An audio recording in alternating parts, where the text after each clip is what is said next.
Mirë se vini në episodin e sotëm, ku do të flasim për një nga figurat më të rëndësishme të historisë shqiptare, Gjergj Kastrioti, i njohur si Skënderbeu. Skënderbeu nuk ishte thjesht një luftëtar, ai ishte simboli i qëndresës, i bashkimit dhe i lirisë për kombin shqiptar. Sot do të zbulojmë jetën e tij, arritjet, sfidat dhe ndikimin që la në historinë e Ballkanit dhe më gjerë. Në këtë pjesë të parë do të flasim për fëmijërinë dhe rritjen e tij. Skënderbeu lindi më 6 maj 1405 në Sanjakun e Dibrës, në një familje fisnike shqiptare, Kastrioti. Emri i tij i lindjes ishte Gjergj dhe ai u rrit në një kohë të trazuar historikisht, kur perandoria osmane po zgjeronte ndikimin e saj në Ballkan. Kur ishte vetëm rreth 12 vjeç, ai u mor peng nga osmanët si pjesë e një tradite të quajtur devshirme, ku fëmijët e familjeve fisnike shqiptar dërgoheshin në Stamboll për të shërbyer në ushtrinë dhe administratën osmane. Kjo eksperiencë e formoi atë si një strateg të shkëlqyer ushtarak dhe e bëri të njohë taktikat e armikut të tij.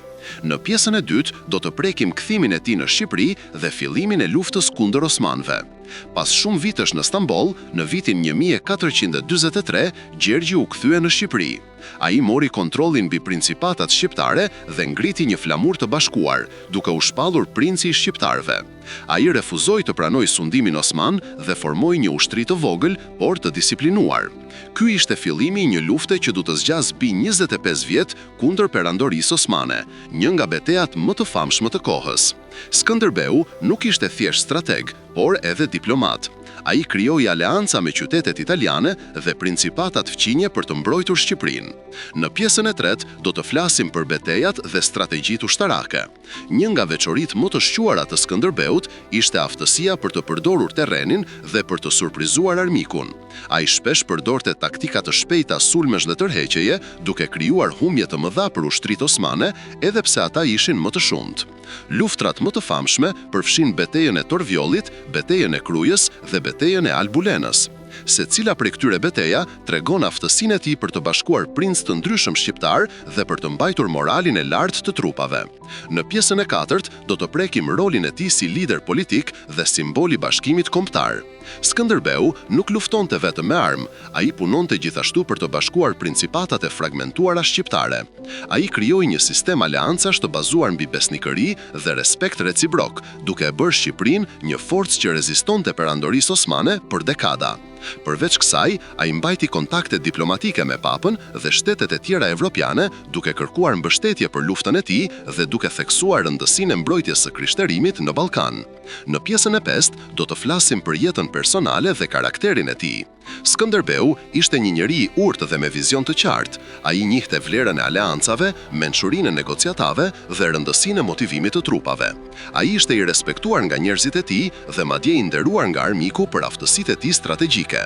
Historia e tij është një dëshmi e kurajës, sakrificës dhe vendosmërisë për të mbrojtur atë dheun. Në pjesën e 6 do të flasim për trashëgimin dhe ndikimin e tij historik. Skënderbeu mbetet një figurë qendrore historisë shqiptare dhe evropiane. Lufta e tij për liri u përshkrua në kronika të shumta dhe e bëri të njohur në të gjithë kontinentin. Ai është simbol i qëndresës dhe frymëzimi për breza të tërë.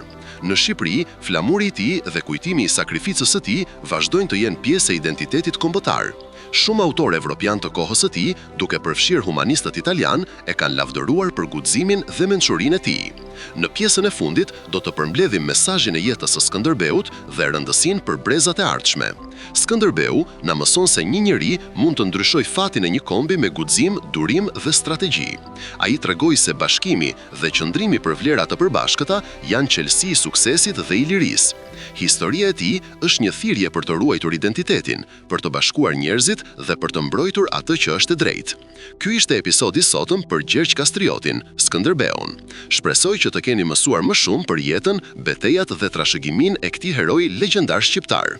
Faleminderit që na dëgjuat dhe mos harroni të ndani këtë episod me miqt dhe familjen.